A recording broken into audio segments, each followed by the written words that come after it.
ఈ ఉదయకాల సమయంలో మొదటిగా మన పరలోకపు తండ్రి అయిన దేవునికి నా కృతజ్ఞతాస్తుతులు చెల్లిస్తూ ఉన్నాను. అలాగే దేవుని వాక్యము వినుటకు సిద్ధముగా ఉన్న ప్రియ సహోదరి సహోదరులందరికీ కూడా ప్రత్యేకమైన వందనములు తెలియజేస్తూ ఉన్నాను. ప్రియమైన వారలారా, పరిశుద్ధత, ప్రతిష్ఠించబడుట, ప్రత్యేకముగా ఉండుట అనే విషయాలు మనము ధ్యానిస్తూ ఉన్నాం. దేవుని కృప సమస్త మానవాళి పట్ల ప్ర ప్రత్యక్షమగుట ద్వారా ఈ లోకము నుండి, లౌకికమైన జీవన విధానము నుండి మనము ప్రత్యేకించబడ్డాము. దేవుడు మనలను ప్రత్యేకించుకున్నాడు. 2వ కొరింథీ పత్రిక 7వ అధ్యాయము 1వ వచనాన్ని మనం చదువుకుందాం. 2వ కొరింథీ పత్రిక 7వ అధ్యాయము 1వ వచనాన్ని మనం చదువుకుందాం. ప్రియులారా, మనకు ఈ వాగ్దానములు ఉన్నవి గనుక దేవుని భయముతో పరిశుద్ధతను సంపూర్తి చేసుకొనుచు శరీరమునకును ఆత్మకును కలిగిన సమస్త కల్మషము నుండి మనలను పవిత్రులనుగా చేసుకుందాము. ఈ మాట అపోస్తలుడైన పౌలు గారు కొరింథీలో ఉన్న క్రీస్తు ప్రభు సంఘానికి వ్రాస్తూ ఆయన పరిశుద్ధతను సంపూర్తి చేసుకొనుచు అనే మాట ఇక్కడ ఎంతో చక్కగా రాయటం జరిగింది. అంటే ఆ ఈ పరిశుద్ధతను సంపూర్తి చేసుకొనుచు అనేది క్రైస్తవ జీవితంలో ఒక పరిణితితో కూడిన విధానముగా మనం చూడవచ్చు. ఎందుకంటే మనము ఈ లోకంలో జీవిస్తూ ఉన్నాము కనుక ఈ లోకంలో మనం జీవిస్తూ ఉన్నప్పుడు ఈ లోక సంబంధమైన ఆ జీవన విధానం నుండి మనము ప్రత్యేకించబడవలసిన వారమై ఉన్నాం. చూడండి, 2వ కొరింథీ పత్రిక 6వ అధ్యాయము 2వ కొరింథీ పత్రిక 6వ అధ్యాయం 17వ వచనం నుండి మనం చదువుకుందాం. 17వ వచనాన్ని మనం చదివితే, కావున మీరు వారి మధ్య నుండి బయలు వెడలి ప్రత్యేకముగా ఉండుడి. చూడండి, ఇక్కడ వారి మధ్య నుండి బయలు వెడలి ప్రత్యేకముగా ఉండుడి. ఇంగ్లీష్లో ఇలా ఉంటుంది, where four come out from among them and be a separate. ఇక్కడ చూడండి, అవుట్ ఫ్రమ్ ఎమంగ్ దెమ్ అన్నాడు, అంటే వారిలో నుండి బయటికి రండి. కమ్ అవుట్, బయటికి రండి. రెండోది అంటున్నాడు, సపరేట్, ప్రత్యేకముగా ఉండండి. కనుక దీనిని ఆయన అంటే పౌలు గారు కంటిన్యూ చేస్తూ 7వ అధ్యాయం 1వ వచనంలో అంటాడు, మీరు పరిశుద్ధతను సంపూర్తి చేయండి. అంటే క్రైస్తవుడు జీవించే జీవన విధానంలో బయటికి రావాలి. ఏ విషయాల్లో ఇంకా మనం లోకంలోనే ఉన్నామో దానిలో నుండి బయటికి రావాలి. ఇది మనం జాగ్రత్తగా గ్రహించండి. ఇశ్రాయేలీలు అరణ్య ప్రాంతంలో ఉన్నప్పుడు, అరణ్య ప్రయాణాలు చేస్తూ ఉన్నప్పుడు, ఆ అరణ్య ప్రయాణ కాలంలో దేవుడు వారిని నడిపిస్తూ ఉన్నప్పుడు కొన్నిసార్లు వారు దేవుని సేవకుడైన దైవజనుడైన మోషే గారి మీద తిరుగుబాటు చేశారు. అలా తిరుగుబాటు చేసిన వాడు ఎవరో కాదు, లేవి గోత్రానికి సంబంధించిన వారే. వారు తిరుగుబాటు చేసినప్పుడు దేవుడు వారిని శిక్షించడానికి ఆయన తీర్మానించాడు. అలాగా శిక్షించడానికి తీర్మానించినప్పుడు దేవుడు ఇలాగా ఒక ప్రతిపాదన చేస్తాడు. సంఖ్యాకాండం 16వ అధ్యాయం. సంఖ్యాకాండం 16వ అధ్యాయము మనము చదువుకున్నట్లయితే 16వ అధ్యాయంలో 20వ వచనాన్ని మనం చదువుకుందాం. అప్పుడు యెహోవా, మీరు ఈ సమాజములో నుండి అవతలికి వెళ్ళుడి, క్షణములో నేను వారిని కాల్చివేయుదునని మోషే అహరోనులతో చెప్పగా. చూడండి, బయటికి రండి అంటే ఎవరైతే దేవునికి మోషేకు విరోధంగా మాట్లాడారో ఆ వారిలో నుండి బయటికి రండి అని చెప్పాడు.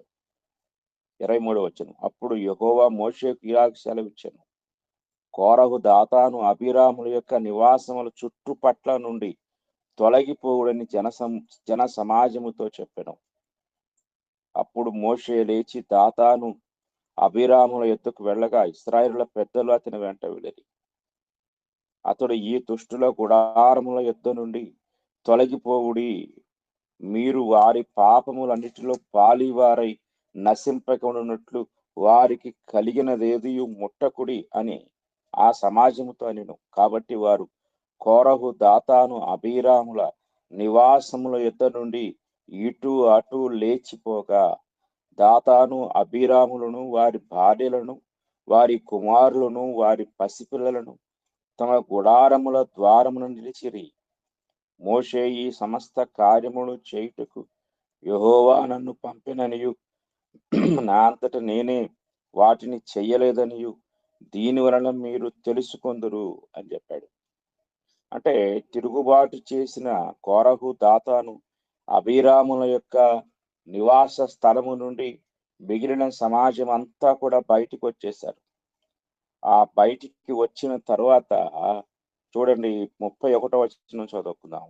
అతడు ఆ మాటలన్నీ చెప్పి చాలించగానే వారి క్రింద నేల నెరవిడిచెను.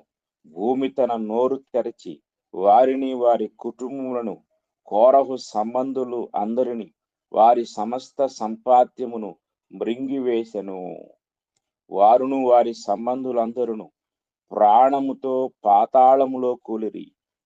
భూమి వారిని మృంగివేసెను. వారు సమాజములో ఉండకుండా నశించిరి. వారి చుట్టూనున్న ఇశ్రాయేలులందరూ వారి ఘోష విని భూమి మనలను మృంగివేయనేమో అనుకొనుచు పారిపోయిరి. మరియు యెహోవా యొద్ద నుండి అగ్ని బయలుదేరి ధూపార్పణము తెచ్చిన ఆ 250 మందిని కాల్చివేసెను. ఈ సంఘటన మనకు ఏం చెప్తుంది అంటే, దేవునికి విరోధంగా జీవించిన వారిలో నుండి మీరు బయటికి వెళ్ళండి, సపరేట్ అవ్వండి అని చెప్పాడు. ఎప్పుడైతే వారు బయటికి వెళ్ళారో, దేవునికి విరోధముగా మాట్లాడిన ఆ యొక్క కోరహు, దాతాను, అబీరాముల కుటుంబములను దేవుడు ఆ భూకంపము ద్వారా లేక భూమి నోరు తెరచి వారందరినీ మృంగివేటు ద్వారా శిక్షించాడు.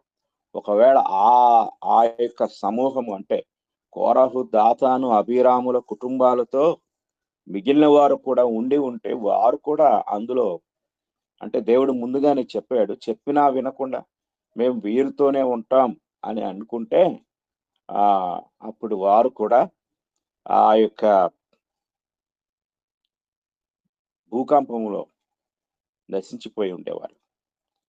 కనుక ఈరోజు ఈ లోకంలో ఉన్న ఆ అపవిత్రత నుండి, అపవిత్రమైన ప్రజల నుండి, వారి సహవాసము నుండి, వారి జీవన విధానము నుండి సపరేట్ అవటమే ప్రతిష్టత, ప్రత్యేకించబడుట, పరిశుద్ధపరచబడుట అనే విషయాలు మనం గ్రహించాలి.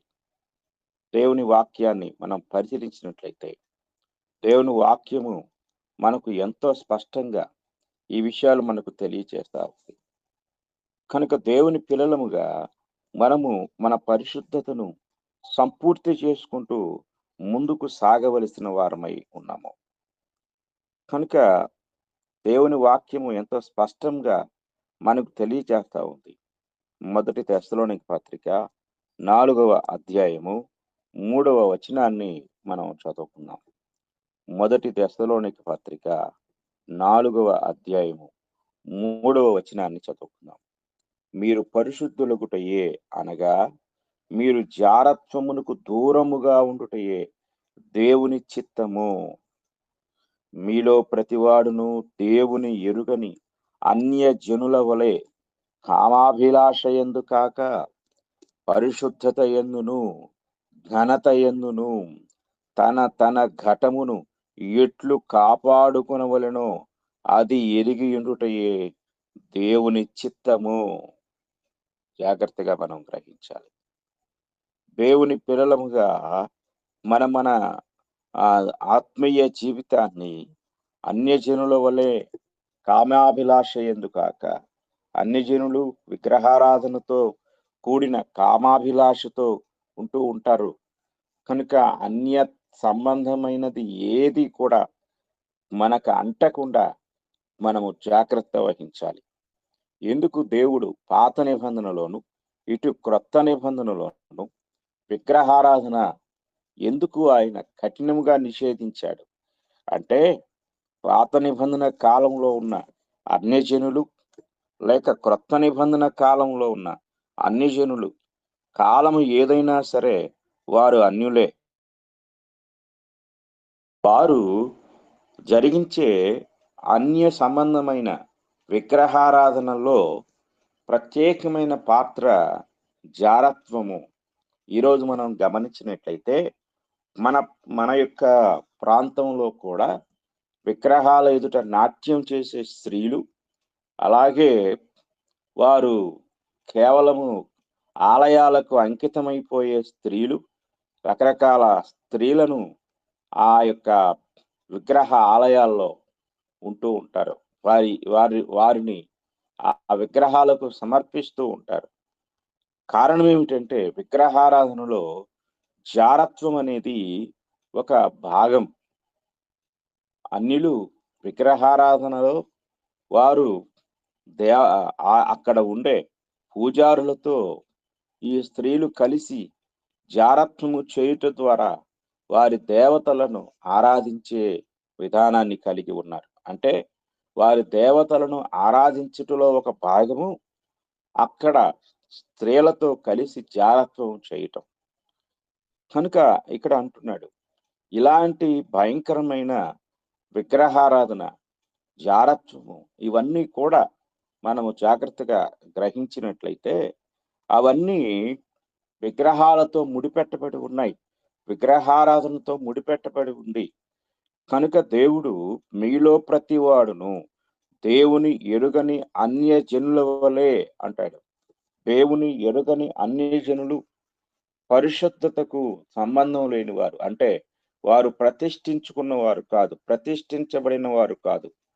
కనుక ఈరోజు క్రైస్తవులుగా జీవిస్తున్న మనము పరిశుద్ధత అంటే లోక సంబంధమైన జీవితము నుండి, అలాగే అన్య సంబంధమైన జీవన విధానము నుండి పరిపూర్ణముగా బయటకు రావలసిన వారమై ఉన్నాము. పరిపూర్ణముగా మనల్ని మనము సపరేట్ చేసుకోవలసిన వారమై ఉన్నాము. ఈరోజు క్రైస్తవులుగా ఉన్న మనము ఏదైనా ఒక అన్య ఆచారాన్ని మనము కలిగి ఉన్నట్లయితే ఆ అన్య ఆచారము అనేది విగ్రహారాధనతో సంబంధం కలిగి ఉంది. ఇది చాలా మందికి తెలియదు. జాగ్రత్తగా గ్రహించాలి. క్రైస్తవ వివాహాల్లోనూ ఇంకా అనేక విషయాల్లోనూ జరిగించే కార్యక్రమాల్లో జరిగే అన్య సాంప్రదాయాలు విగ్రహారాధనతో సంబంధం కలిగి ఉన్నాయి. ఒకవేళ క్రైస్తవులుగా మనం జీవిస్తూ అన్య సంబంధమైన ఆచారాలను మనం కలిగి ఉన్నట్లయితే అవి విగ్రహారాధనతో సంబంధం కలిగి ఉంది. మనం ఒకవేళ వాటిని చేస్తూ ఉంటే మనము కూడా విగ్రహారాధనలో పాలివారం అవుతామన్న సంగతి చాలా మంది క్రైస్తవులకు తెలియదు. జాగ్రత్తగా మీరు గ్రహించండి. క్రైస్తవ వివాహాల్లో జరిగే చాలా కార్యక్రమాలు, ఉదాహరణకి కొన్ని ప్రాంతాల్లో వివాహము చేసుకోబోయే ఆ యొక్క స్త్రీ యొక్క మెడలో వివాహానికంటే ముందుగా బొందు అనేది వేస్తా ఉంటారు. అది దేనికి సంబంధించినది అంటే, ఆ స్త్రీని ముందుగా పోతురాజు అని ఒక వ్యక్తి అనగా శివునికి ఇచ్చి పెళ్లి చేస్తారనమాట. కంటే ముందు ఒక క్రీస్తు శరీరములో అవయవముగా ఉన్న ఒక స్త్రీ, క్రీస్తు రక్తముతో కడగబడిన ఒక విశ్వాసి అయిన ఒక స్త్రీని ముందుగా ఒక అన్య దేవతకి లేక అన్యులు దేవుడు అని పిలుస్తున్న వ్యక్తికి ఇచ్చి పెళ్లి చేసి, ఆ తర్వాత మరలా తీసుకొచ్చి ఈ యొక్క ఆ వ్యక్తికి అంటే వివాహం చేసుకుపోయే వ్యక్తికి ఇచ్చి పెళ్లి చేస్తా ఉంటారు.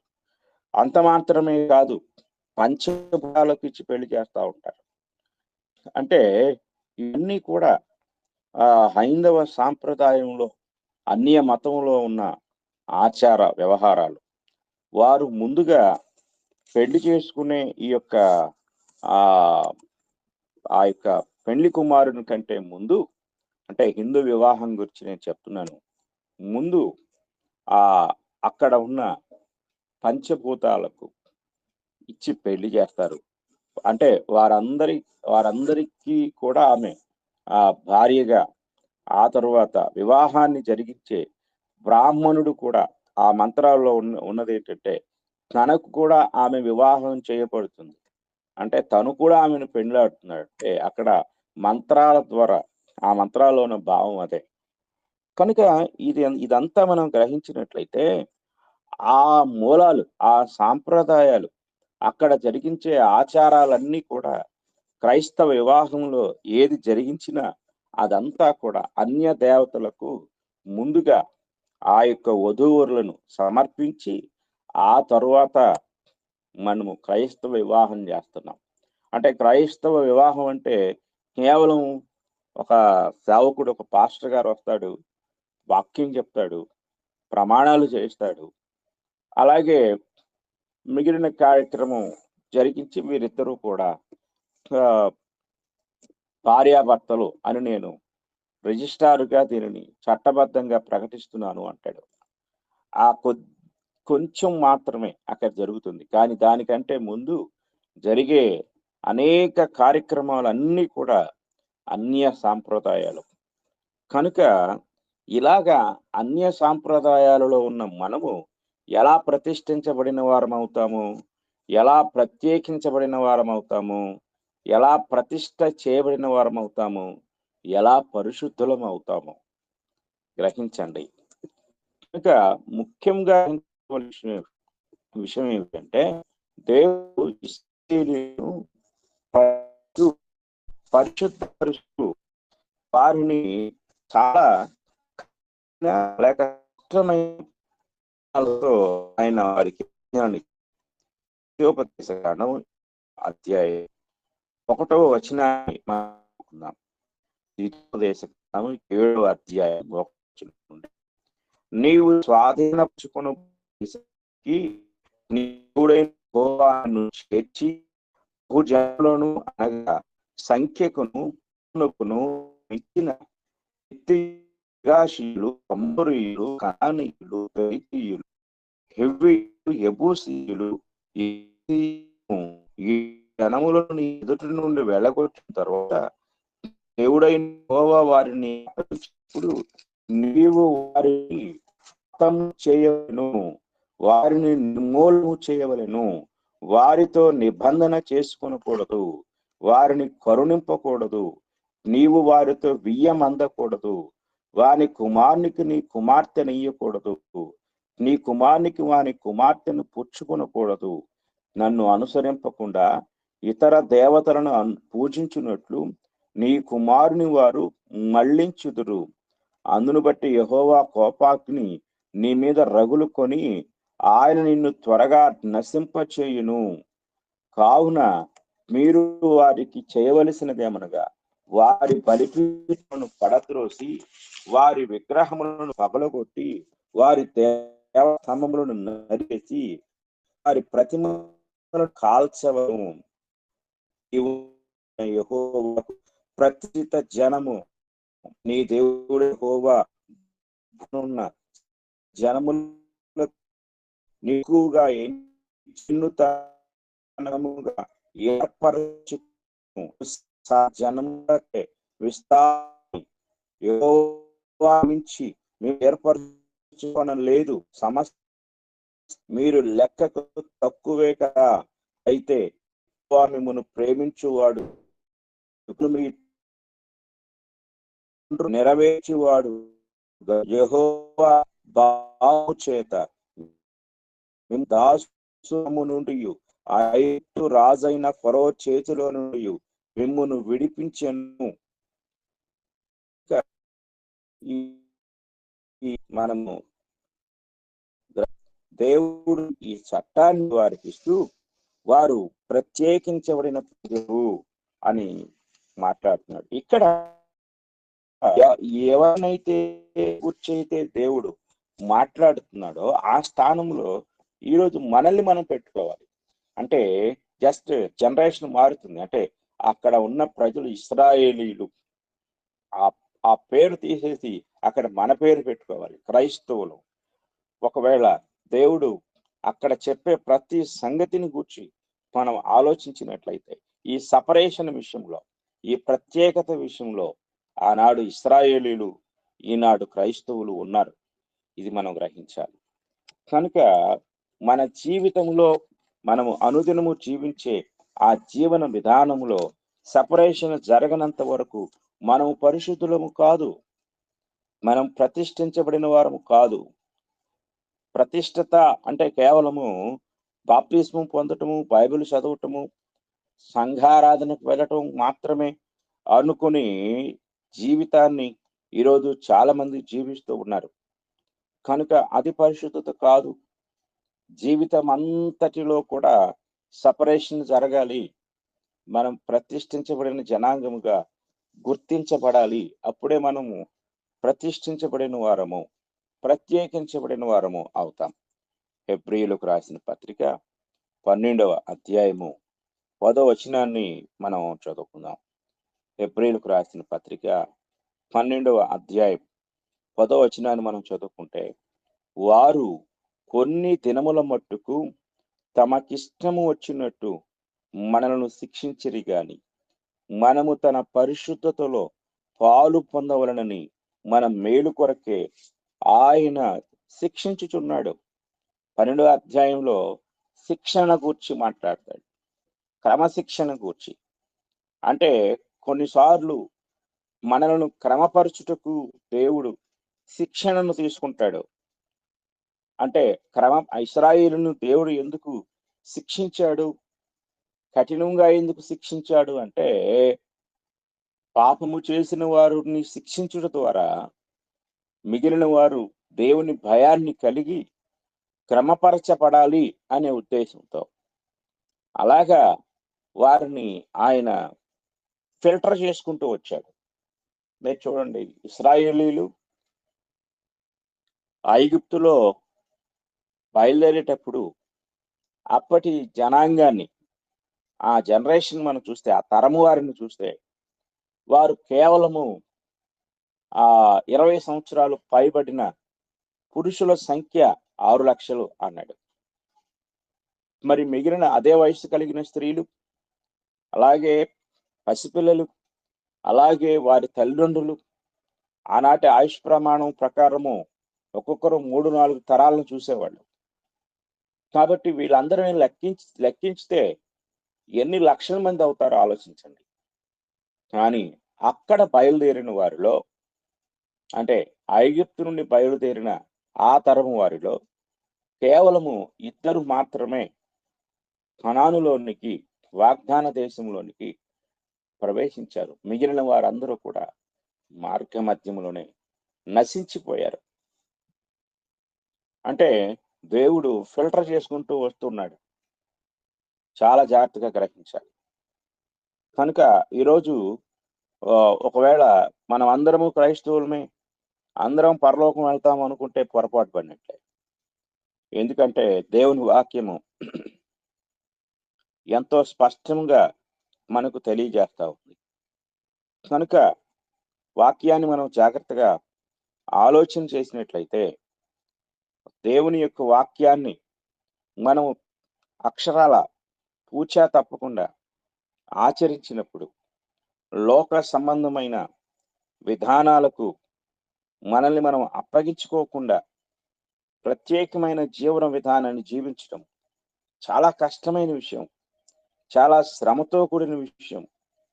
అయినా సరే మనము అలాంటి జీవితాన్ని జీవించినప్పుడు మాత్రమే మన కొరకు పరలోకం ఉంది, అప్పుడే మనం పరలోకాన్ని పొందగలము అనే విషయాన్ని చాలా జాగ్రత్తగా మనం గ్రహించాలి. ఆనాటి ఇశ్రాయేలు ప్రజలను దేవుడు ఏ విధంగా ప్రత్యేకించుకున్నాడో మనలను కూడా అలాగే ప్రత్యేకించుకుంటున్నాడు. మత్తయి సువార్త 7వ అధ్యాయం 13వ వచనాన్ని మనం చదువుకుందాం. మత్తయి సువార్త 7వ అధ్యాయం 13వ వచనం చూడండి. ఇరుకు ద్వారమున ప్రవేశించుడి, నాశనమునకు పోవు ద్వారము వెడల్పును, ఆ దారి విశాలమునై ఉన్నది, దాని ద్వారా ప్రవేశించువారు అనేకులు. జీవమునకు పోవు ద్వారము ఇరుకును, ఆ దారి సంకుచితమునై ఉన్నది, దాని కనుగొను వారు కొందరే. కనుక ఈ కొందరే మనము కొందరము అనుకుని చాలా మంది నిరుత్సాహపడుతూ ఉంటారు. కానీ నిత్య జీవం కొందరిదే, ఇరుకైన దారిలో వెళ్ళేవారిదే. ఇది గ్రహించాలి. కనుక విశాల మార్గంలో గుంపులు గుంపులుగా చాలా మంది వెళ్తూ ఉంటారు. మనం గ్రహించవలసిన విషయం ఏంటంటే, ప్రభు ఎప్పుడో చెప్పాడు, దాని కనుగొను వారు, జీవమునకు పోవు ద్వారము ఇరుకును, ఆ దారి సంకుచితమునైనది, దాని కనుగొను వారు కొందరే అన్నాడు. కనుక ఇశ్రాయేలీయులు కొందరే ప్రవేశించారు, అందరూ ప్రవేశించలేదు.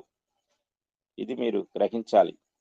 అలాగే ఈనాడు పరిశుద్ధతను కలిగి ఉండేవారు కొద్దివారైనప్పటికీ ఆ కొద్దివారిదే పరలోకం, అనేకులది కాదు.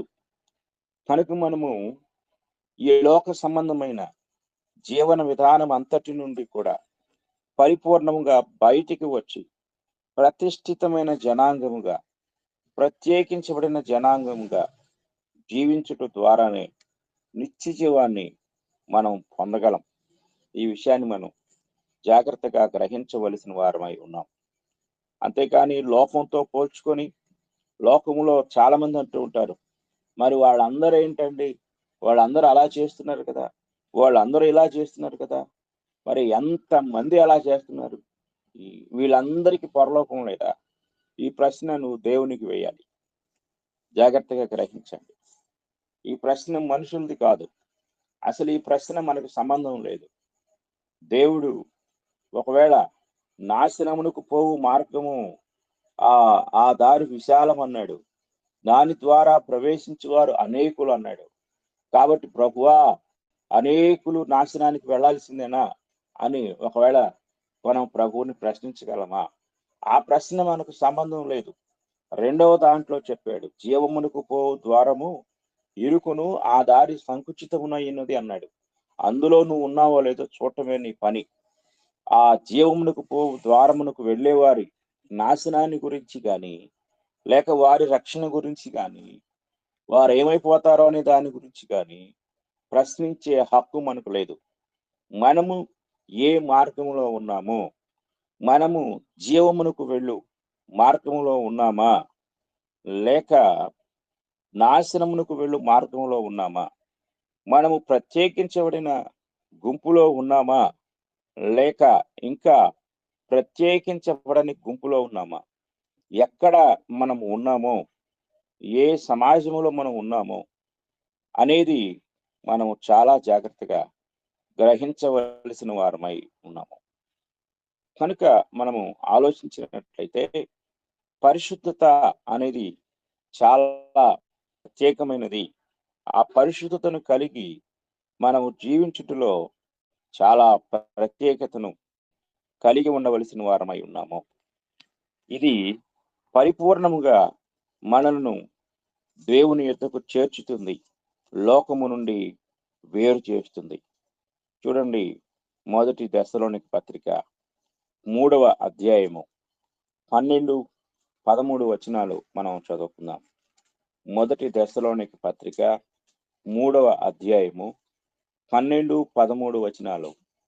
మరియు మన ప్రభు అయిన యేసు తన పరిశుద్ధులందరితో వచ్చినప్పుడు మన తండ్రి అయిన దేవుని ఎదుట మీ హృదయములను పరిశుద్ధత విషయమై అనింద్యమైనవిగా ఆయన స్థిరపరచుటకై మేము మీ ఎడల ఎలాగు ప్రేమలో అభివృద్ధి పొంది వర్ధిల్లుచున్నామో అలాగే మీరును ఒకని ఎడల ఒకడును మనుష్యులందరి ఎడలను ప్రేమలో అభివృద్ధి పొంది వర్ధిల్లునట్లు ప్రభు దయచేయునుగాక. ఇక్కడ ఈ ఈ యొక్క వచనంలో 2 సార్లు పరిశుద్ధతను గూర్చి ఆయన మాట్లాడుతున్నాడు. ఒకటి, తన పరిశుద్ధులందరితో వచ్చినప్పుడు ఆయన తన పరిశుద్ధులందరితో వస్తాడు. ఆయన రాకను గురించి ఇక్కడ మాట్లాడుతున్నాడు. వచ్చినప్పుడు మీ మన తండ్రి అయిన దేవుని ఎదుట మీ హృదయములను పరిశుద్ధత విషయమై అనింద్యమైనవిగా. అనింద్యము అంటే నిందించుటకు వీలు లేనిదిగా. అంటే మీరు ప్రతిష్ఠితమైన జనాంగముగా ఉన్నప్పుడు మీ ప్రతిష్టత విషయంలో, అంటే మీ సపరేట్ లైఫ్లో, వేరైన జీవితంలో ఎక్కడా కూడా దోషులు కాకుండా మిమ్మల్ని నిందించకుండా ఉండులాగున అని దీని యొక్క అర్థం. అంటే ప్రభు అయిన యేసుక్రీస్తు వారు ప్రత్యక్షమైనప్పుడు ఆయన మనల్ని తండ్రి యొద్దకు తీసుకుని వెళ్ళినప్పుడు మనం ఎక్కడా కూడా ఈ యొక్క ప్రత్యేకమైన జీవన విధానములో, అంటే మనుషులతో ప్రత్యేకముగా ఉండుటలో, దేవునితో కలిసి సహవాసము చేయుటలో, ఆరాధించుటలో, ప్రత్యేకముగా ఉండుటలో ఎక్కడా కూడా మనము లోపము లేని వారముగా మనం ఉండాలి. నిందించుటకు అంటే లోపము ఎత్తి చూపుటకు ఏది కూడా మనలో కనిపించకూడదు. దాన్నే అనింద్యము అన్నట్టు. అనింద్యము అంటే నింద మోపలేని స్థితి. ఇది ప్రతి క్రైస్తవులము మనం కలిగి ఉండాలి. కనుక చాలా జాగ్రత్తగా మనం ఆలోచించినట్లయితే ఆయన మనల్ని విడిపించుకున్నాడు, ఆయన మనల్ని ప్రత్యేకించుకున్నాడు, పవిత్రపరుచుకున్నాడు. ఎలా అనేది మనం గమనించినట్లయితే, ఒకటి మనం పరిశీలన చేసినప్పుడు ఆయన మొట్టమొదట పుట్టుక నుండే పవిత్రపరుచుకున్నాడు ఇశ్రాయేలుని. చూడండి, మనము నిర్గమాకాండము 13వ అధ్యాయం 2వ వచనాన్ని చదువుకున్నట్లయితే, నిర్గమాకాండము 13వ అధ్యాయము 2వ వచనాన్ని చదువుకుందాం. ఇశ్రాయేలీయులలో మనుషుల యొక్కయు పశువుల యొక్కయు ప్రథమ సంతతి అనగా ప్రతి తొలుచూలు పిల్లను నాకు ప్రతిష్ఠించుము, అది నాదని చెప్పాను. దేవుడు ఆయన ప్రతిష్ఠించుకుంటున్నాడు తన కొరకు ప్రత్యేకించబడటానికి. అలాగే ఈరోజు ప్రతి క్రైస్తవుడు కూడా తొలి సంతానమే దేవునికి. మనమందరము కూడా జ్యేష్ఠులమే. మనమందరము కూడా మన ప్రభు అయిన యేసుక్రీస్తు యొక్క వరుస క్రమంలో జ్యేష్ఠులమే. అందుకే హెబ్రీ పత్రికలో అంటాడు, జ్యేష్ఠుల సంఘము అంటాడు. సంఘము, జ్యేష్ఠుల సంఘము అనగా మనమందరము తొలిచూలు పిల్లలము. అనగా ధర్మశాస్త్ర ప్రకారం అయితే ప్రతిష్ఠించబడే ప్రతి తొలిచూలు పిల్ల వారిని ప్రతిష్ఠించుకున్న. అలాగే ఈరోజు క్రైస్తవులుగా ఉన్న మనమందరము తొలిచూలు పిల్లలము, జ్యేష్ఠులము. కనుక జ్యేష్ఠుల సంఘాన్ని మనము జ్యేష్ఠుల సంఘముగా పిలువబడి ఉన్నాము. కనుక సంఘములో ఉన్న ప్రతి ఒక్కరూ కూడా ప్రతిష్ఠించబడవలసిన వారు, ప్రత్యేకించబడవలసిన వారు అనే సత్యాన్ని ఇక్కడ దేవుని యొక్క వాక్యం ఎంతో స్పష్టముగా మనకు తెలియజేస్తా ఉంది. ఆ తరువాత మనం గమనించినట్లయితే ఆయన మనలను ప్రత్యేకించడానికి, అంటే దేవుడు మనల్ని ప్రత్యేకించుకున్నాడు. రెండవది, అనగా మొదటిగా తండ్రి మనల్ని ప్రత్యేకించుకున్నాడు. 2 యేసుక్రీస్తు వారి ద్వారా మనల్ని ప్రత్యేకిస్తూ ఉన్నాడు. హెబ్రీ పత్రిక 3వ అధ్యాయం 12వ వచనాన్ని మనం చదువుకున్నట్లయితే అక్కడ ఈ మాట మనకి కనపడుతుంది. హెబ్రీ పత్రిక 13వ అధ్యాయం 12వ వచనాన్ని మనం చదువుకుందాం. 12వ వచనం చూస్తే, కావున యేసు కూడా తన స్వరక్తము చేత ప్రజలను పరిశుద్ధపరచుటకై, అంటే ఒకటి మనల్ని క్రీస్తునందు జన్మించుట ద్వారా మనలను జన్మింపచేసిన మన పరలోకపు తండ్రి మనల్ని ప్రతిష్ఠించుకుంటున్నాడు. 2 ప్రభు అయిన యేసు క్రీస్తు వారు కూడా తన రక్తము చేత మనలను ప్రతిష్ఠించుకుంటున్నారు, అనగా పరిశుద్ధపరుచుకుంటున్నారు. ఇది మనం జాగ్రత్తగా గ్రహించాలి. ఆ తర్వాత పరిశుద్ధాత్మ దేవుడు కూడా మనల్ని ప్రతిష్ఠించుకుంటున్నాడు. 2వ తెస్సలోనిక పత్రిక 2వ అధ్యాయము 13వ వచనాన్ని మనం చదువుకుందాం. 2వ తెస్సలోనిక పత్రిక 2వ అధ్యాయము 13వ వచనం చూడండి. ప్రభు వలన ప్రేమింపడిన సహోదరులారా, ఆత్మ మిమ్మును పరిశుద్ధపరచుట వలనను అంటాడు ఇక్కడ. ఆత్మ మిమ్మును పరిశుద్ధపరచుట వలనను అంటే పరిశుద్ధాత్ముడు మనల్ని పరిశుద్ధపరుస్తున్నాడు, అనగా ప్రత్యేకిస్తున్నాడు, సపరేట్ చేస్తున్నాడు అనే విషయాన్ని మనము జాగ్రత్తగా గ్రహించాలి. ఇక మానవ కోణంలోనికి వెళ్తే మనం చేయవలసిన దాన్ని గురించి మనం ఆలోచించినట్లయితే 1 కొరింథీ పత్రిక 1వ అధ్యాయము 30వ వచనాన్ని మనం చదువుకుందాం. 1 కొరింథీ పత్రిక 1వ అధ్యాయం 30వ వచనం చూడండి. అయితే ఆయన మూలముగా మీరు క్రీస్తు యేసునందున్నారు. జాగ్రత్తగా మనం ఈ వచనాన్ని పరిశీలన చేద్దాము. మనము కొంచెం పైకి వెళ్ళి 27 వచనం కూడా కలిసి ఉంది. ఇక్కడ ఈ 2 మనం చదువుకుందాం. 26 కూడా కలిపి చదువుకుందాం. సహోదరులారా, మిమ్మును పిలిచిన పిలుపును చూడుడి. మీలో లోకరీతిని జ్ఞానులైనను ఘనులైనను గొప్ప వంశము వారైనను అనేకులు పిలువబడలేదు గాని, ఏ శరీరయు దేవుని ఎదుట అతిశయింపకుండునట్లు జ్ఞానులను సిగ్గుపరచుటకు లోకములో నుండి వెర్రి వారిని దేవుడు ఏర్పరచుకొని ఉన్నాడు. బలవంతులైన వారిని సిగ్గుపరచుటకు లోకములో బలహీనులైన వారిని దేవుడు ఏర్పరచుకొని ఉన్నాడు. ఎన్నికైన వారిని వ్యర్థము చేయుటకు లోకములో నీచులైన వారిని, తృణీకరింపబడిన వారిని, ఎన్నిక లేని వారిని దేవుడు ఏర్పరచుకొని ఉన్నాడు. అయితే ఆయన మూలముగా మీరు క్రీస్తు యేసునందున్నారు. ఆయన మూలముగా అనగా దేవుని మూలముగా మనము క్రీస్తు యేసునందు ఉన్నాం. అంటే మనము పవిత్రీకరించబడ్డాము. అంటే మనల్ని వేరు చేయటంలో, ప్రతిష్ఠించటంలో, పవిత్రీకరించటంలో 3 పనిచేశారు. 1 తండ్రి, 2 కుమారుడు, 3 పరిశుద్ధాత్మ దేవుడు. అయితే ఇప్పుడు మనము దేవునికి ఆయన పిలుపుకు లోపరుచుకుంటూ ద్వారా, క్రీస్తును అంగీకరించుట ద్వారా, దేవుని సంకల్పంలో వారు 3 మనల్ని ఏ విధంగా ప్రత్యేకించాలనుకున్నారో ఆ సంకల్పానికి మనం విధేయులమై మనం బయటికి వస్తాం. ఇది మనం చాలా జాగ్రత్తగా గ్రహించాలి.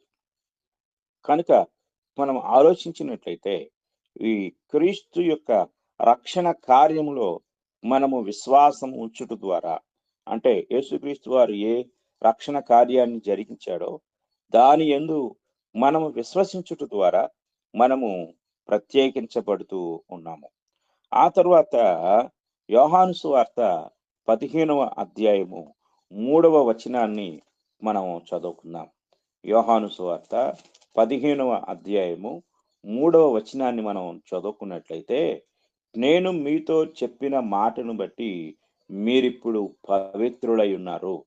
అంటే దేవుని యొక్క వాక్యానికి మనము లోబడుట ద్వారా మనము ప్రత్యేకించబడుతున్నాము, పవిత్రపరచబడుతున్నాము.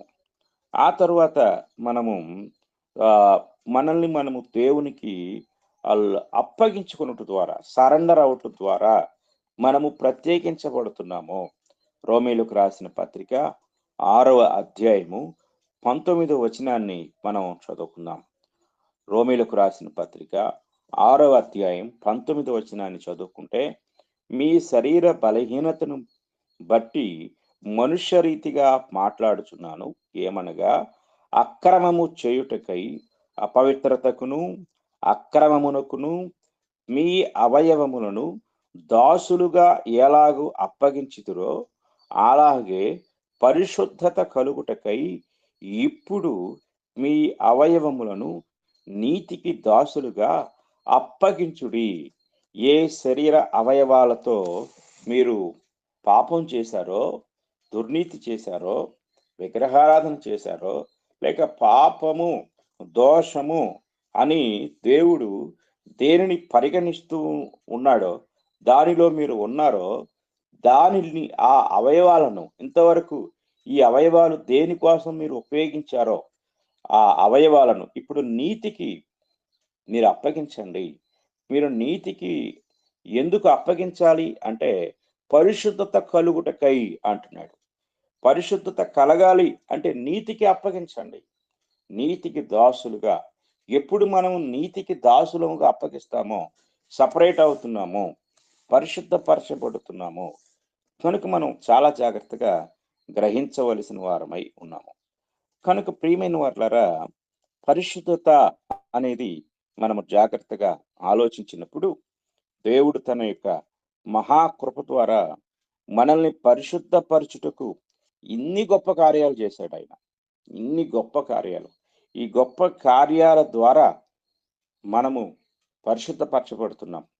అలాగే దేవుడు చేసిన కార్యములు మాత్రమే కాదు కానీ, మన వంతు మనము కూడా ఒకటి దేవుని మాట వినుట ద్వారా, అలాగే సువార్తను అంగీకరించుట ద్వారా, క్రీస్తు రక్తము ద్వారా పవిత్రపరచబట్టు ద్వారా, పరిశుద్ధాత్ముని ద్వారా పరిశుద్ధపరచబట్టు ద్వారా, ఇన్ని విధాలుగా మనం కూడా ఏమయ్యామంటే పరిశుద్ధపరచబడే కార్యంలో పాలువారం అవుతున్నాం.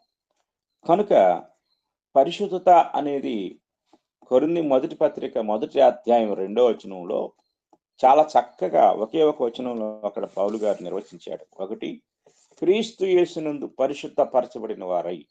ఒకడు పరిశుద్ధపరచబడాలి అంటే, ప్రత్యేకించబడాలి అంటే, ప్రతిష్ఠించబడాలి అంటే క్రీస్తు యేసునందు మాత్రమే.